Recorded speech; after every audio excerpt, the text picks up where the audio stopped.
Señora, su jubilación viene siendo cobrada por poder hace 26 meses.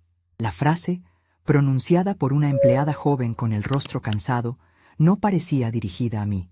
Debía de ser para la mujer de al lado, o quizás un error en el sistema, uno de esos fallos informáticos de los que tanto se quejan en la televisión.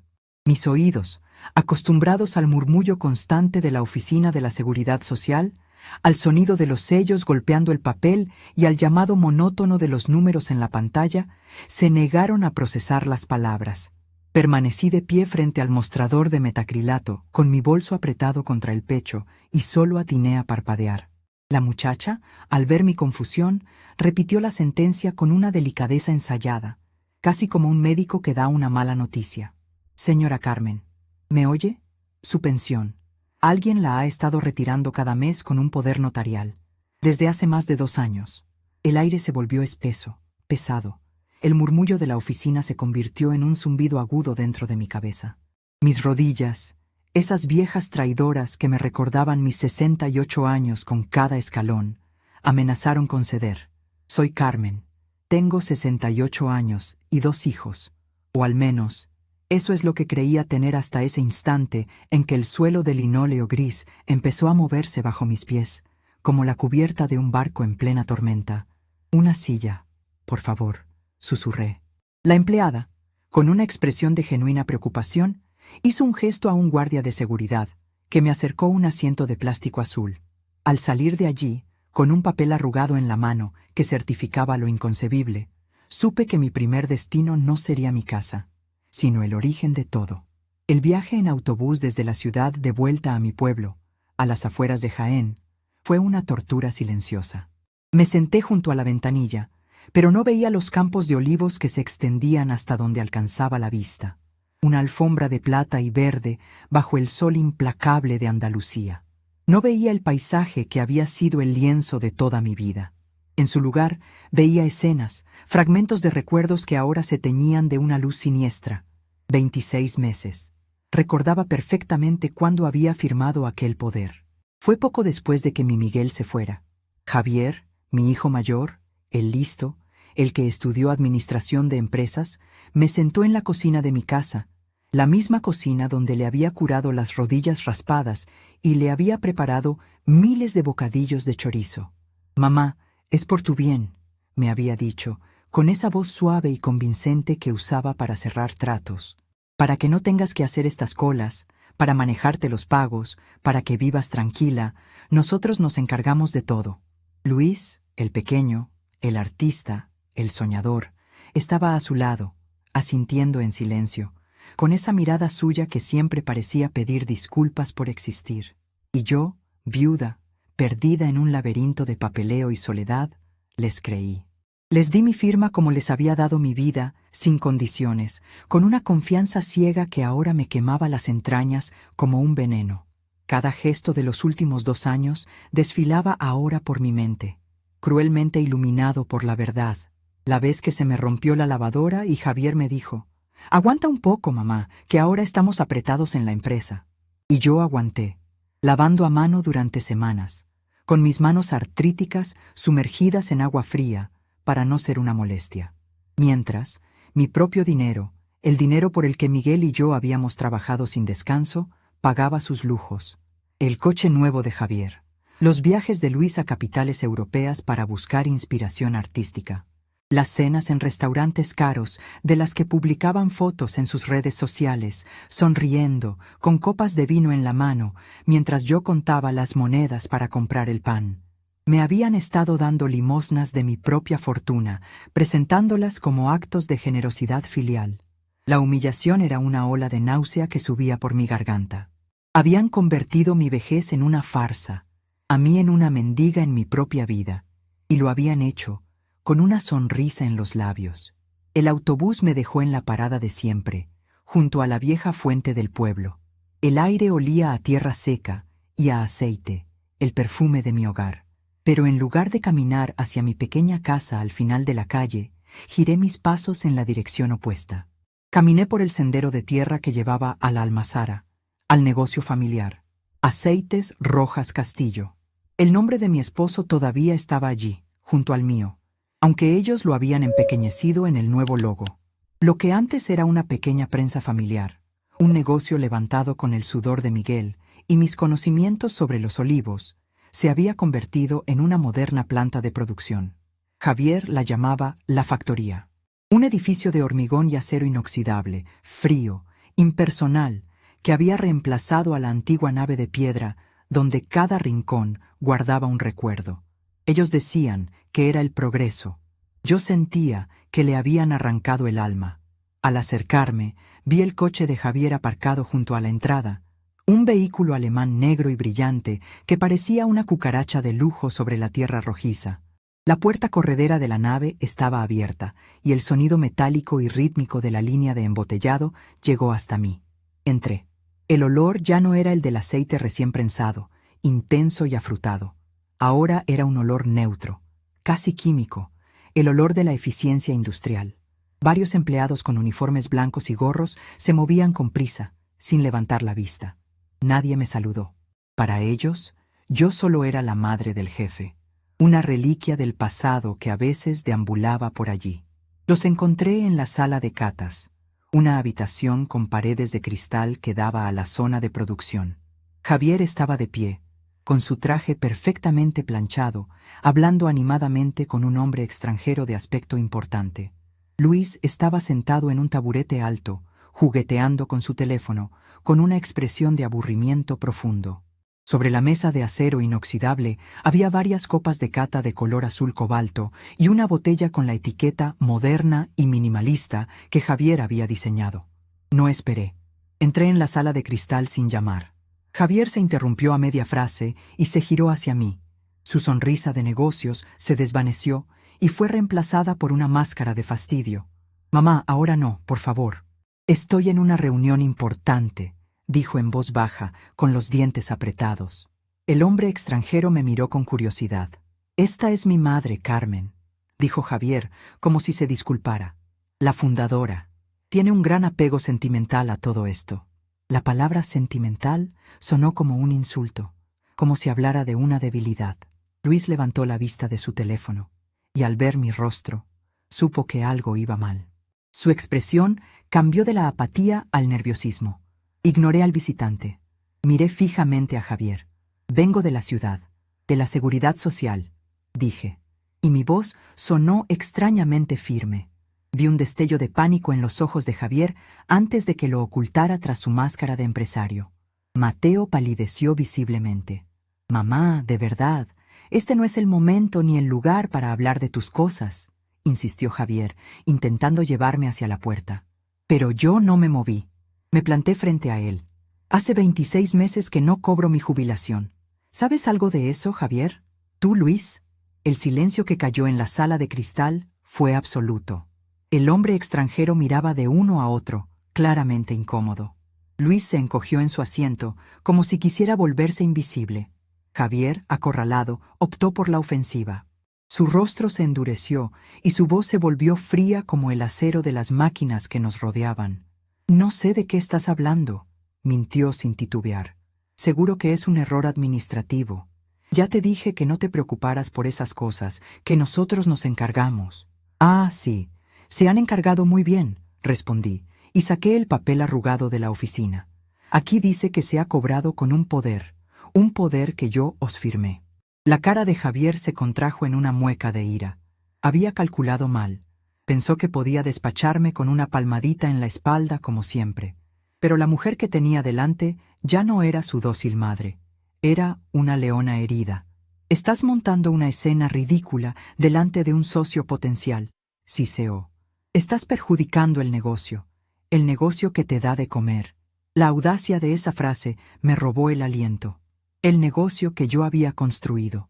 El negocio que ellos ordeñaban mientras me robaban el dinero que me correspondía por derecho. En ese momento, sentí que la tristeza que me había acompañado todo el día se evaporaba, dejando en su lugar una rabia helada, pura y afilada como un cuchillo. «¿El negocio que me da de comer?», repetí, y mi voz tembló, no de debilidad, sino de una furia contenida durante años. Este negocio lo levanté yo, con vuestro padre, arrancando olivos de la nada cuando vosotros ni siquiera estabais en este mundo. Conozco cada árbol de esta finca por su nombre. Sé cuál da las mejores aceitunas, cuál necesita más agua solo con mirar el color de sus hojas. ¿Y tú vienes a decirme que esto me da de comer a mí? Mi mirada se posó en una pequeña garrafa de aceite que yo misma había traído esa mañana, dejándola en un rincón. Era de mi propia cosecha, de los olivos centenarios que mi abuelo había plantado, los que Javier consideraba improductivos. Un aceite denso, dorado y fragante, hecho a la manera antigua, con la prensa de piedra que yo me negué a que tiraran. Caminé hacia ella, la tomé y la puse sobre la mesa, junto a su botella de diseño. Esto, dije, señalando mi garrafa, es el alma de esta familia, es el trabajo de generaciones. Y vosotros lo estáis matando, lo estáis convirtiendo en agua con color. Javier soltó una carcajada, una risa seca, despectiva. Mamá, por Dios, deja de decir tonterías. Tu aceite de pueblo no le interesa a nadie. El mercado quiere un producto estándar, una marca, no tus historias sentimentales. Y entonces hizo algo que rompió la última fibra de amor maternal que me quedaba. Cogió mi garrafa de aceite. Delante del socio extranjero, delante de su hermano, delante de los empleados que miraban a través del cristal, caminó con paso decidido hacia un sumidero de acero en el suelo de la sala.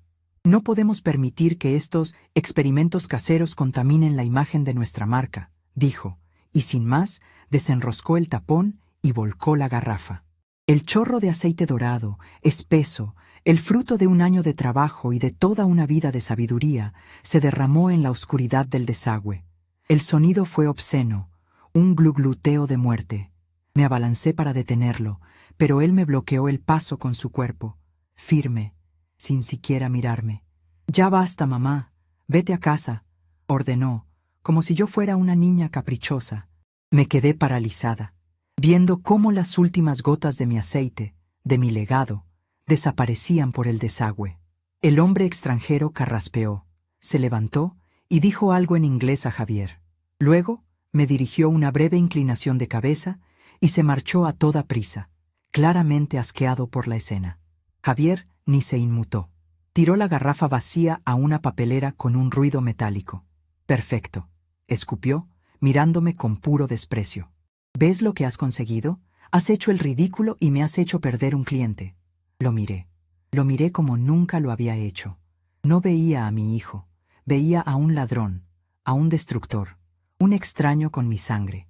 Luis, por su parte, seguía en su rincón, pálido, sin atreverse a mirarme a los ojos. Él era cómplice, un cobarde que se beneficiaba del robo mientras dejaba que su hermano hiciera el trabajo sucio. No dije nada más. No había nada que decir. Me di la vuelta y salí de la sala de cristal, de la factoría fría, y caminé hacia los olivos. Me detuve bajo la sombra de un árbol viejo y nudoso, el favorito de Miguel. Apoyé mi mano en su corteza rugosa, como si buscara su fuerza. El zumbido en mi cabeza había cesado. El temblor de mis manos se había calmado. En su lugar había una claridad absoluta. Ellos no solo habían robado mi dinero, habían tirado por el desagüe mi trabajo, mi historia, el amor de su padre. Creían que yo era solo una vieja sentimental. No sabían que la sentimental era la madre. La que acababa de nacer era la fundadora. Y la fundadora venía a reclamar lo que era suyo. La decisión se asentó en mi corazón, no como una piedra, sino como una semilla de acero. Iban a aprender, de la forma más dura, que el alma de un olivo es profunda y sus raíces imposibles de arrancar. Claro, aquí tienes la continuación de la historia. Los días que siguieron al enfrentamiento en la almazara fueron de un silencio denso y antinatural. Mis hijos no llamaron. No vinieron a casa con excusas o falsas preocupaciones. Era un silencio de guerra, una tregua tensa en la que cada bando esperaba el movimiento del otro.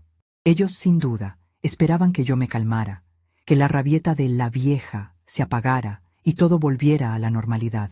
Esperaban que mi dependencia, mi amor de madre, fuera más fuerte que mi orgullo herido. No podían estar más equivocados. Aproveché cada minuto de esa calma aparente para mover mis piezas en el tablero que ellos creían controlar. El primer lugar al que volví no fue una oficina de abogados, sino a mi propia casa, a los recuerdos que ellos habían despreciado. Empecé a rebuscar entre las cosas de Miguel, no con nostalgia, sino con un propósito. Miguel era un hombre de campo, desconfiado por naturaleza, un hombre que creía más en los hechos que en las palabras, incluso las de sus propios hijos. El papel aguanta todo lo que le pongan, Carmen, solía decirme, pero la tierra no miente. Y yo sabía que en algún lugar, entre sus papeles o sus herramientas, tenía que haber algo que me ayudara. Revisé su viejo escritorio de roble, el que él mismo había construido, cajón por cajón, con una paciencia de cirujano. Encontré facturas antiguas, certificados de garantía de maquinaria que ya no existía, fotos nuestras en blanco y negro. Y entonces, en un doble fondo que apenas se notaba, encontré una carpeta de cartón atada con una cinta. Dentro no había títulos de propiedad ni cuentas bancarias secretas. Había algo mucho más poderoso para mí en ese momento: el acta de constitución original de Aceites Rojas Castillo S.L. La leí con el corazón en un puño. Allí estaba, en una caligrafía impecable de notario, Miguel Rojas, socio fundador, con el 60% de las participaciones, y Carmen Castillo, socia fundadora, con el 40%. Nunca habíamos disuelto esa sociedad. Cuando Miguel murió, yo asumí que su parte pasaba automáticamente a nuestros hijos, como ellos me habían explicado. Pero al seguir leyendo, encontré una cláusula que Miguel debió de incluir pensando en el futuro, con su característica prudencia. Decía que, en caso de fallecimiento de uno de los socios fundadores, sus participaciones no se dividirían automáticamente entre los herederos. El socio superviviente tendría el derecho preferente de compra, o, en su defecto, asumiría la gestión y el usufructo total de la sociedad hasta que se realizara una valoración justa y una repartición formal. Una repartición que nunca se había hecho. Javier, con su título en Administración de Empresas, me había hecho firmar decenas de papeles tras la muerte de Miguel, papeles que, según él, eran para actualizar la empresa. En mi dolor y mi ignorancia, firmé. Ahora me daba cuenta de que me había hecho cederle la gestión diaria, pero no la propiedad.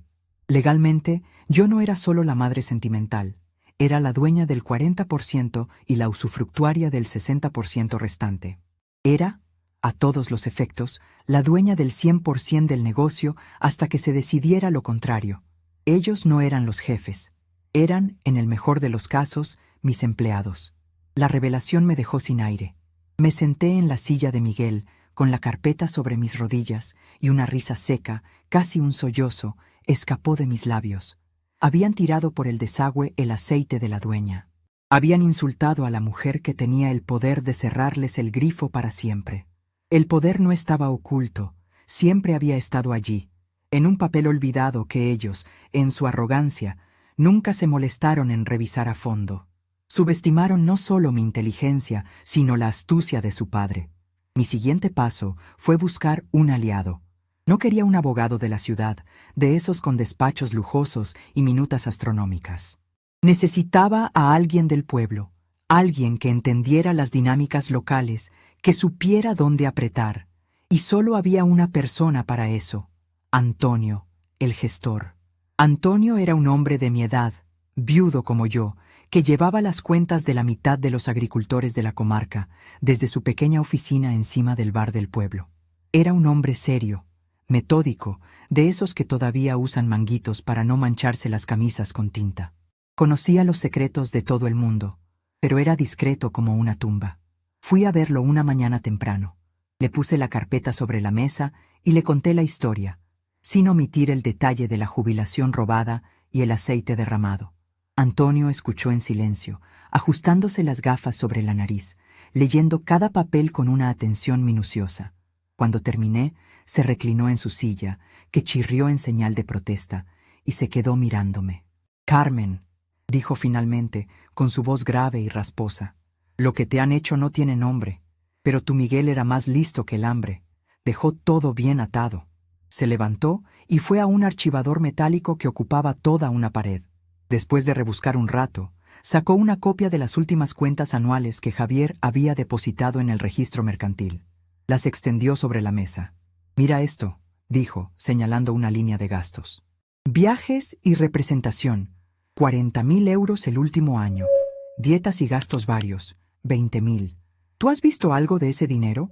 ¿Has viajado a algún sitio?» Negué con la cabeza. «Están desangrando la empresa, Carmen, usándola como su cajero personal. Compran maquinaria a precios inflados, a empresas de amigos. Se asignan sueldos de directivos de multinacional.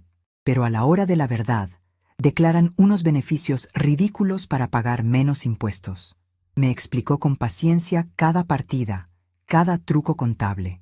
Estaban vaciando el negocio que su padre había construido ladrillo a ladrillo. La rabia inicial dio paso a una determinación fría. Esto ya no era solo por mi dinero, era por el legado de Miguel. «Quiero que me ayudes, Antonio», le dije. «Quiero recuperar el control». Antonio me miró por encima de sus gafas. Una media sonrisa se dibujó en su rostro. «Será un placer, Carmen. Hacía mucho tiempo que no me enfrentaba a un desafío tan justo». Mientras Antonio preparaba la estrategia legal y contable, yo me dediqué a la parte que mejor conocía, la tierra. Empecé a visitar a los viejos agricultores, a los socios fundadores de la cooperativa que mi padre había ayudado a crear.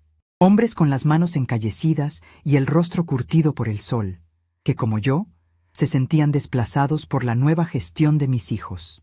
Al principio me recibían con una mezcla de pena y respeto. Me daban el pésame por lo de Miguel, me preguntaban por mi salud.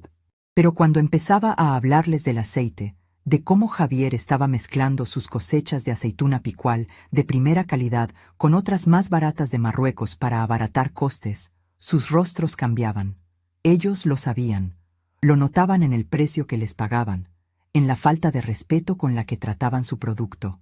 «Tu hijo nos dice que el mercado manda, Carmen», me dijo uno de ellos, un anciano llamado Francisco, «que nuestro aceite es demasiado fuerte, demasiado caro, que la gente prefiere algo más suave, más industrial». Yo les hablé de mi plan, de volver a los orígenes, de crear una línea especial, selección del fundador, con el aceite de sus olivos centenarios, prensado en frío, sin filtrar. Un aceite de verdad, con el sabor y el carácter de nuestra tierra. Al principio se mostraron escépticos. Estaban cansados de luchar. Pero cuando les aseguré que yo, Carmen Castillo, la viuda de Miguel Rojas, tomaría las riendas, vi cómo la esperanza volvía a encenderse en sus ojos.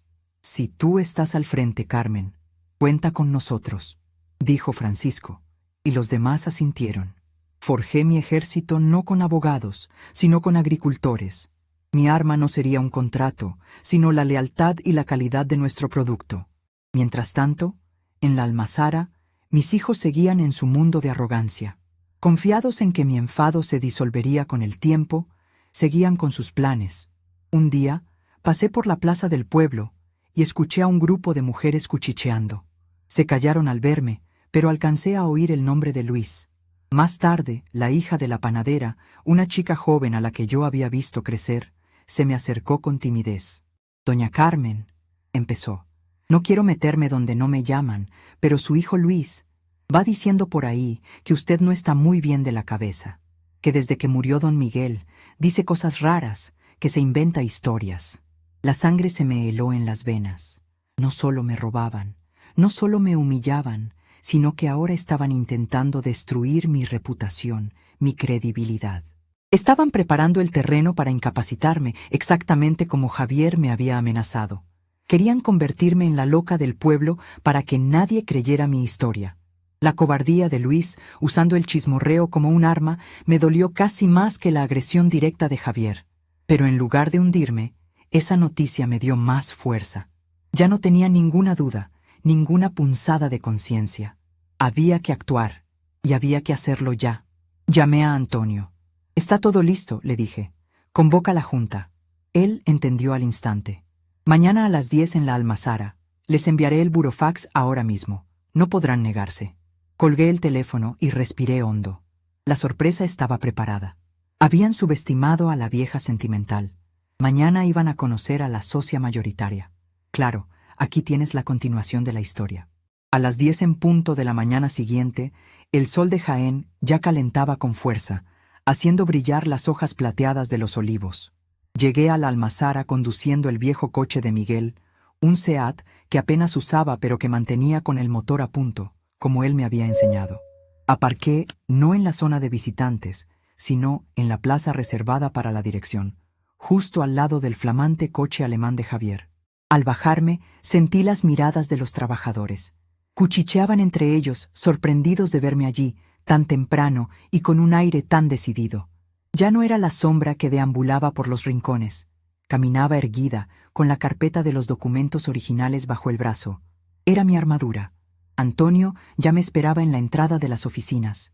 Llevaba su mejor traje, uno gris que probablemente usaba para bodas y entierros, y un maletín de cuero gastado que parecía contener el peso de la ley. «Están dentro, Carmen», me dijo en voz baja.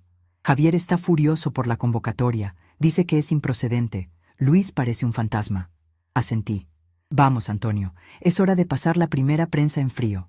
Entramos en la sala de juntas, la misma habitación de cristal donde Javier había derramado mi aceite.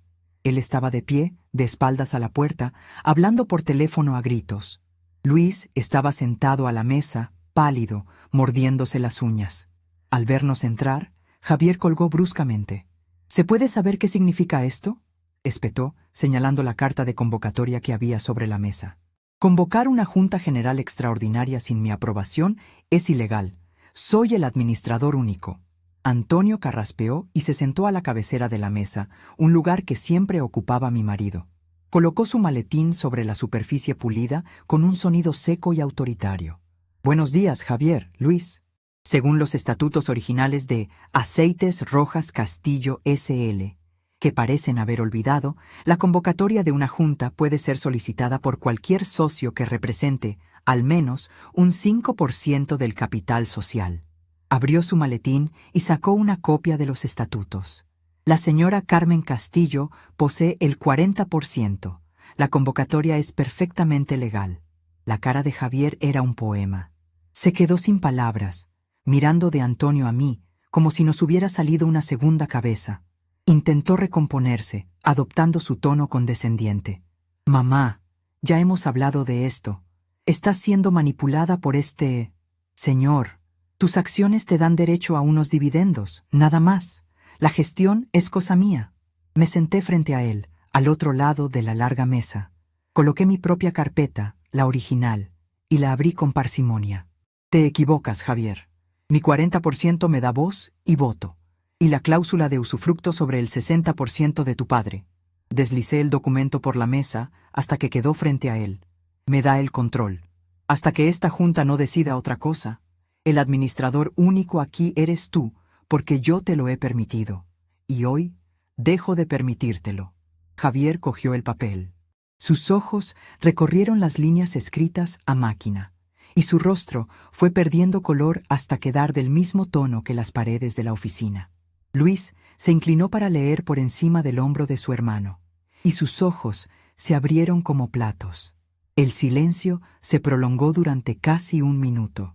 Se oía el zumbido de las máquinas de fondo, un recordatorio constante del imperio que estaban a punto de perder.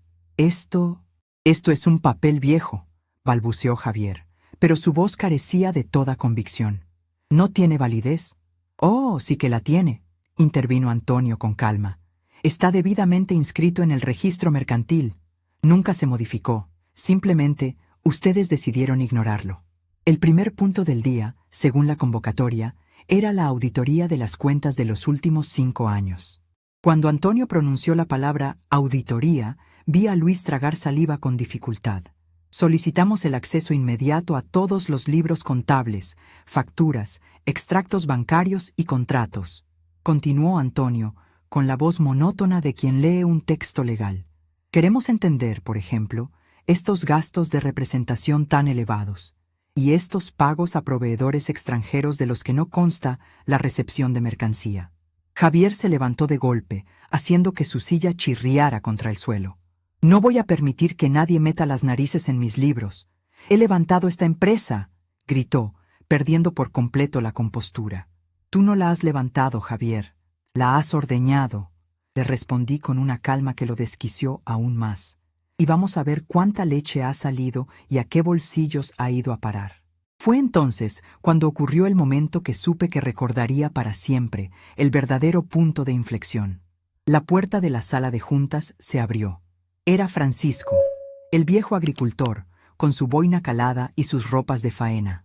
Detrás de él, entraron otros 4 socios de la cooperativa, hombres de tierra, con los rostros serios y las manos cruzadas a la espalda. Se quedaron de pie, en silencio, junto a la pared, formando una línea de testigos impasibles. Javier los miró con absoluto desdén. ¿Y estos qué hacen aquí? ¡Fuera! Esto es una reunión privada. No, Javier, dije, levantándome yo también. Ellos son el negocio. Son la calidad que tú has estado despreciando y la lealtad que tú has traicionado. Y están aquí como oyentes, para que sepan de primera mano los cambios que van a producirse en esta empresa. La presencia de aquellos hombres, su silencio digno y acusador, fue más efectiva que cualquier amenaza legal. Desmontó por completo la narrativa de Javier de que aquello era un capricho de su madre senil. Aquello era un levantamiento. Era la tierra reclamando lo suyo. En ese momento, Javier supo que había perdido la batalla del poder. Y entonces, como un animal acorralado, lanzó su último y más venenoso ataque. Se giró hacia mí y su voz se llenó de un desprecio que me heló la sangre. Muy bien, quieres jugar a ser la jefa, ¿verdad, mamá? Perfecto, pero que te quede una cosa clara a ti y a tus amigos los catetos, dijo, haciendo un gesto despectivo hacia los agricultores. Sin mí, esta empresa se hunde. Yo tengo los contactos. Yo sé cómo funciona el mercado moderno. Vosotros solo sabéis de coger aceitunas. Os vais a ahogar en vuestro propio aceite. Se acercó a la mesa, cogió su teléfono y las llaves de su coche. Me voy, y me llevo conmigo todos los contratos de exportación. A ver qué hacéis ahora con vuestro aceite del abuelo. Buena suerte vendiéndoselo a los turistas en la plaza del pueblo. Luis, viendo la determinación de su hermano, se levantó también, aunque con menos convicción. Javier, espera, quizá, empezó a decir, pero Javier lo fulminó con la mirada. Tú verás lo que haces. O vienes conmigo o te quedas con ella y su museo. Luis dudó un instante, mirándome con ojos suplicantes. Pero la cobardía, como siempre, ganó la partida. Agachó la cabeza y siguió a su hermano fuera de la sala. Los vimos a través del cristal. Javier caminó con paso rápido y furioso hacia su coche. Luis lo seguía un par de pasos por detrás, como un perro apaleado. Esperaban que yo corriera tras ellos, que les suplicara que se quedaran. Pero ni yo ni Antonio nos movimos. Los agricultores permanecieron en silencio.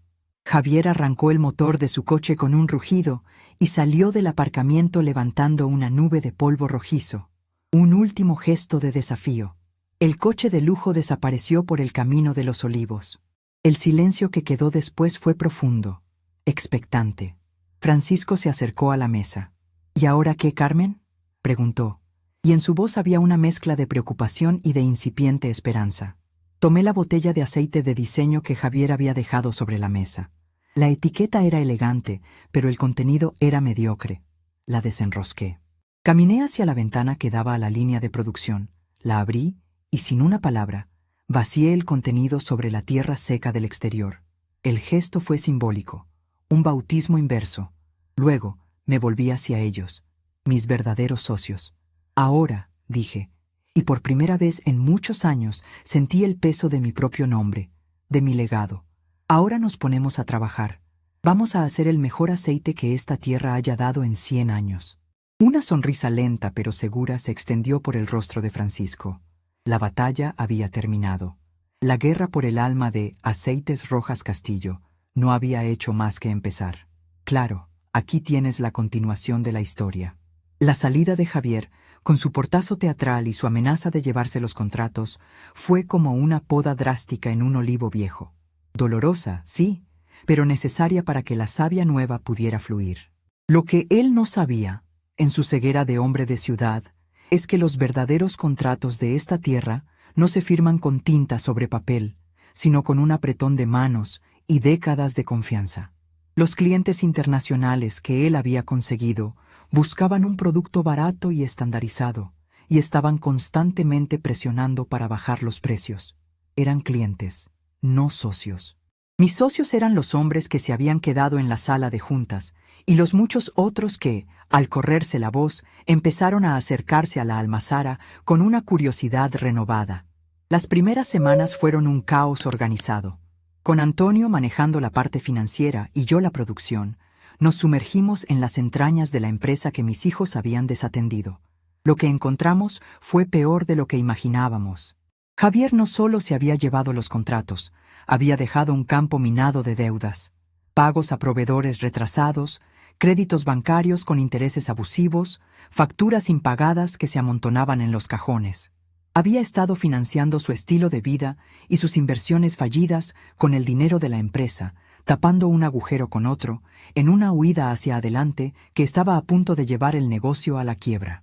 Estábamos a 3 meses de la suspensión de pagos, Carmen, me dijo Antonio una noche, con el rostro demacrado por el cansancio, rodeado de montañas de papeles. Tu hijo no es un gestor, es un jugador de póker que ha perdido la última mano. La noticia de la inminente ruina se extendió por el pueblo como el fuego en un rastrojo seco. La gente me miraba con una mezcla de compasión y escepticismo. ¿Podrá la vieja Carmen levantar esto?, cuchicheaban en el mercado. Mis hijos, desde su exilio autoimpuesto en la ciudad, se encargaban de alimentar esos rumores. Luis llamaba a tías y primos para contarles, con voz lastimera, que su madre, en su senilidad, había echado al único que sabía manejar el negocio y que ahora todo se iría a pique. Javier, más directo, se dedicaba a llamar a nuestros principales compradores para decirles que Aceites Rojas Castillo ya no era un proveedor fiable, que la nueva dirección era un grupo de viejos nostálgicos, sin visión de futuro. Intentaban crear una profecía autocumplida, esperando que el edificio se derrumbara para poder decir, ¿lo veis? Teníamos razón. Pero subestimaron la resiliencia de las raíces. Mientras ellos se dedicaban a esparcir veneno, yo me dediqué a cultivar. Reuní a todos los agricultores, a los viejos y a los jóvenes que habían heredado las tierras de sus padres. Les expuse la situación con total transparencia. Les mostré los números rojos, las deudas, las amenazas. No les prometí beneficios inmediatos ni soluciones mágicas. Les prometí trabajo duro, honestidad y un producto del que volver a sentirnos orgullosos. Vamos a hacer 2 líneas, les expliqué, dibujando un esquema en una pizarra. Una para el aceite de cada día, de buena calidad pero a un precio competitivo para mantener el flujo de caja.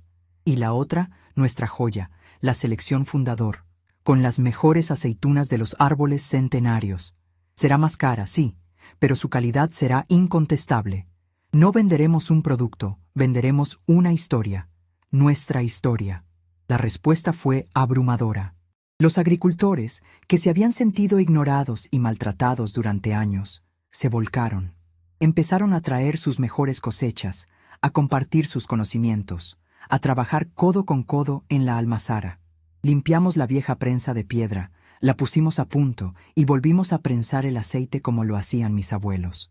El aroma que volvió a impregnar la nave era el de mi infancia, intenso, a hierba recién cortada, a tomate y a almendra verde. Envasamos ese aceite en botellas oscuras, elegantes pero sencillas, con una etiqueta que contaba la historia de las familias que lo producían.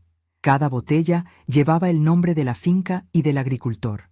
Era un aceite con nombre y apellidos. El golpe de gracia para el plan de mis hijos, el momento en que se dieron cuenta de que habían perdido de verdad, no llegó a través de un abogado, sino de un concurso. Antonio se había enterado de la celebración de un prestigioso premio internacional de aceite de oliva virgen extra en Italia. La inscripción era cara y las posibilidades escasas. Es una locura, Carmen. Competimos contra gigantes de todo el mundo, me advirtió. La locura es no intentarlo, le respondí. Enviamos una muestra de nuestra selección Fundador, casi en secreto.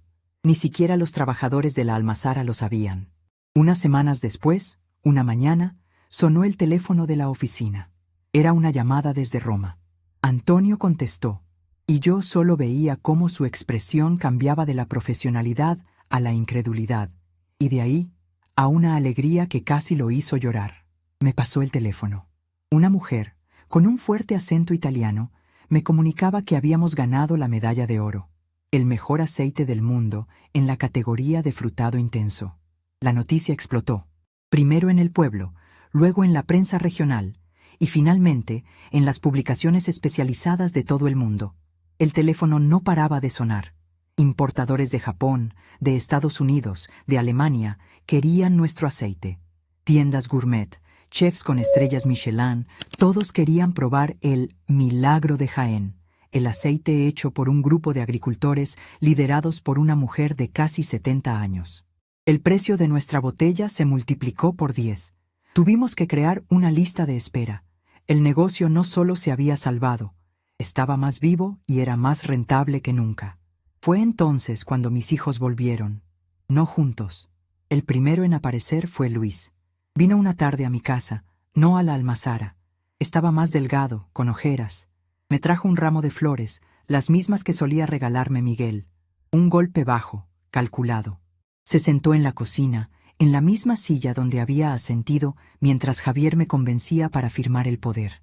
«Mamá, he sido un imbécil», dijo, con la voz quebrada. «Y un cobarde. Tenía que haberte apoyado, pero le tenía demasiado miedo a Javier. Me tenía comprado. Él pagaba mi alquiler, mis gastos». Me contó que Javier, al ver que su plan de hundir la empresa había fracasado, lo había abandonado a su suerte. Le cortó el grifo del dinero y le dijo que se las arreglara solo. Luis había tenido que buscar un trabajo de verdad por primera vez en su vida, de camarero en un bar. «Es duro, mamá», dijo, mirándose las manos, ahora con pequeñas ampollas. «Pero estoy aprendiendo. Y estoy ahorrando para empezar a devolverte mi parte del dinero de tu jubilación». Sacó un sobre arrugado con 100 euros. «Sé que no es mucho, pero es un comienzo». No eran lágrimas de cocodrilo esta vez. Eran las lágrimas de un hombre que por fin empezaba a madurar. Lo miré largo rato. No sentí el impulso de abrazarlo ni de perdonarlo del todo, pero vi un atisbo de arrepentimiento genuino. «El dinero es lo de menos, Luis», le dije. «Lo que rompiste fue la confianza. Y eso no se arregla con 100 euros, sino con tiempo y con hechos». Acepté el sobre. «Vuelve el mes que viene con lo que puedas. Y no me traigas flores. Tráeme honestidad». Asintió y se fue en silencio. Fue un primer paso en un camino muy largo. La visita de Javier fue completamente diferente. Apareció en la almazara una semana después, interrumpiendo una reunión con un comprador japonés. Entró en la sala de juntas como si todavía fuera el dueño, con su traje caro ahora ligeramente arrugado. No venía a pedir perdón. Venía a negociar. «He visto las noticias». «Enhorabuena», dijo, con una sonrisa que no le llegaba a los ojos. «Has demostrado tener un buen instinto para el marketing folclórico. Pero esto te viene grande. Necesitas a alguien con experiencia para gestionar este crecimiento. Te ofrezco mis servicios. Volveré como director general, con un contrato blindado y participación en los beneficios. Y a cambio, olvidamos nuestras diferencias familiares». La arrogancia era tan monumental que me quedé sin palabras. Antonio y el comprador japonés lo miraban como si fuera un extraterrestre. Me levanté y caminé hacia la gran cristalera que daba a la nave de producción. Los trabajadores se movían con eficiencia. El aceite dorado llenaba las botellas. Los agricultores descargaban las cajas de aceitunas. Todo funcionaba. Todo estaba en paz. Me volví hacia él. «Mira, Javier. Mira bien. ¿Ves algo aquí que no funcione? ¿Ves a alguien que te necesite?» Su sonrisa se desvaneció. «Esta empresa ya no es tu cajero automático. Es una cooperativa de familias que trabajan juntas. Y aquí no hay sitio para quienes desprecian la tierra que les da de comer. Soy tu hijo», dijo, como último recurso. «Y esta es mi herencia». «La herencia se gana, no se exige», le respondí. «Y tú perdiste la tuya el día que tiraste el trabajo de tu abuelo por un desagüe». Se quedó mirándome, con los ojos llenos de una rabia impotente. Supo que no había nada que negociar, que aquella puerta se había cerrado para siempre. Dio media vuelta y se fue. Esta vez, su salida no fue ruidosa ni desafiante. Fue el paso silencioso de un hombre derrotado. Mientras lo veía alejarse, no sentí ni triunfo ni pena. Solo la serena certeza de haber hecho lo correcto. Había salvado el negocio, sí, pero sobre todo me había salvado a mí misma. Claro, aquí tienes la conclusión de la historia. El eco de los pasos de Javier al marcharse no dejó un vacío, sino un espacio limpio, listo para ser llenado con un futuro diferente. Los años que siguieron no fueron de una calma idílica, sino de un trabajo constante y gratificante, el tipo de cansancio que te deja dormir en paz por las noches. La medalla de oro de Italia no fue un golpe de suerte. Fue la llave que abrió la puerta a un mundo que nunca imaginé que conocería. La almazara se transformó. Invertimos los beneficios no en coches de lujo ni en oficinas de diseño, sino en mejorar la calidad y las condiciones de nuestros trabajadores. Compramos maquinaria nueva que trataba la aceituna con más delicadeza.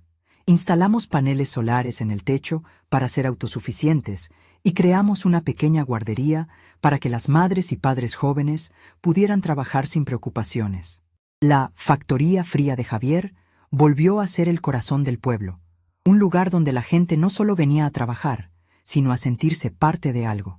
La marca Selección Fundador se convirtió en un referente de calidad en todo el mundo. Empecé a viajar. Yo, Carmen Castillo, que apenas había salido de mi provincia, me vi subiendo a aviones con destino a Tokio, Nueva York y Berlín. No iba como una empresaria agresiva, sino como una abuela que iba a contar la historia de sus olivos. Llevaba conmigo pequeñas muestras de tierra, fotos de los agricultores y, por supuesto, nuestro aceite. En las ferias internacionales, mientras otros presentaban gráficos de ventas y estrategias de marketing, yo organizaba catas donde enseñaba a la gente a diferenciar un buen aceite, a reconocer los matices, a entender que dentro de cada botella había sol, lluvia y el trabajo de muchas manos. La gente no compraba solo un producto, compraba la autenticidad que el mundo moderno parecía haber perdido. Un día, en una cena de gala en París, un famoso chef francés me dijo: «Señora Carmen, usted no vende aceite, usted vende poesía líquida». Me reí, pero supe que había entendido la esencia de todo. Mi relación con Luis fue reconstruyéndose lentamente, como se reconstruye un muro de piedra seca, colocando cada pieza con cuidado. Siguió viniendo cada mes, sin falta, a traerme el dinero que podía ahorrar de su sueldo de camarero. Al principio, nuestras conversaciones eran breves, casi formales, pero poco a poco empezó a quedarse más tiempo. Me ayudaba a regar las macetas, a arreglar un grifo que goteaba. Empezó a hablarme de su vida, de sus luchas, de lo difícil que era empezar de cero a su edad. Un día me confesó que había vuelto a dibujar. No grandes lienzos pretenciosos, sino pequeños bocetos de la gente del pueblo, de los olivos, de las manos de los trabajadores. Había un detalle, una humildad en sus nuevos dibujos que nunca había visto en su arte anterior. «Creo que antes intentaba pintar cosas importantes», me dijo, «y ahora solo quiero pintar cosas de verdad». Le ofrecí un trabajo, no en las oficinas, sino en el diseño. Le encargué crear las nuevas etiquetas, los folletos que contaban nuestra historia. Su talento, liberado de la presión y la arrogancia que le imponía su hermano, floreció. Sus diseños capturaban a la perfección el espíritu de lo que estábamos haciendo. Eran honestos, elegantes y estaban llenos de amor por la tierra. Luis encontró su lugar, no como el hijo del jefe, sino como un artesano más, un eslabón valioso en la cadena. De Javier supe muy poco. Las noticias llegaban a través de parientes lejanos, fragmentadas y teñidas de drama. Intentó montar varios negocios, todos basados en la especulación y el dinero rápido, y todos fracasaron. Se endeudó, perdió el coche, el apartamento de la ciudad. La última vez que oí de él, trabajaba como comercial para una empresa de vinos de baja calidad, yendo de puerta en puerta. Nunca más intentó contactarme. A veces, por la noche, pensaba en él y sentía una punzada de tristeza, no por el hombre en que se había convertido, sino por el niño que yo había acunado, el que tenía sueños que no estaban manchados de codicia. Pero había aprendido una dura lección. No se puede salvar a quien no quiere ser salvado. Mi energía estaba para los que querían construir, no para los que solo sabían destruir. Una tarde de otoño, mientras paseaba entre los olivos centenarios con mi nieta, la hija de Luis, que ahora estudiaba agronomía en la universidad y pasaba los veranos trabajando conmigo, me hizo una pregunta. «Abuela, ¿alguna vez te arrepientes de cómo fueron las cosas? ¿De haber roto la familia?» Me detuve bajo el mismo árbol donde me había apoyado el día que todo cambió. El sol se filtraba entre las hojas, creando un mosaico de luz y sombra en el suelo. Cogí una aceituna madura, negra y brillante, y la froté entre mis dedos. La familia no la rompí yo, cariño, le dije, mirándola a los ojos. La familia se rompe cuando el respeto se acaba. Yo solo barrí los trozos para que nadie se cortara y empecé a construir algo nuevo sobre cimientos más fuertes. Ella sonrió y me abrazó. En ese abrazo sentí el círculo completo. El legado no estaba en el apellido ni en la cuenta bancaria. Estaba en ella, en su amor por la tierra, en el futuro que representaba. Esa noche, en la almazara, celebramos la fiesta anual de la cosecha. Todos los trabajadores, los agricultores y sus familias llenaban el patio. Había música, comida y el olor del primer aceite del año, fresco y picante. Antonio, ya jubilado pero siempre presente como consejero honorífico, levantó su copa. «Por Carmen», brindó, y todos los demás lo siguieron. Yo, de pie en medio de todos ellos, sentí una oleada de gratitud inmensa. Miré mis manos. Ya no eran las manos de una jubilada asustada, sino las manos que habían recuperado las riendas de su vida.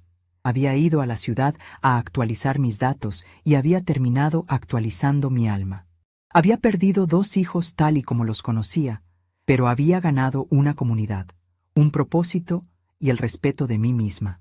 Al final de la noche, cuando ya todos se habían ido, me quedé sola en el patio, bajo un cielo estrellado. Tomé una pequeña copa de cata, la llené con el aceite nuevo y la acerqué a mis labios. No sabía a victoria ni a venganza. Sabía a tierra, a trabajo y a justicia. Sabía a paz. Y ese, me di cuenta, era el sabor que siempre había estado buscando.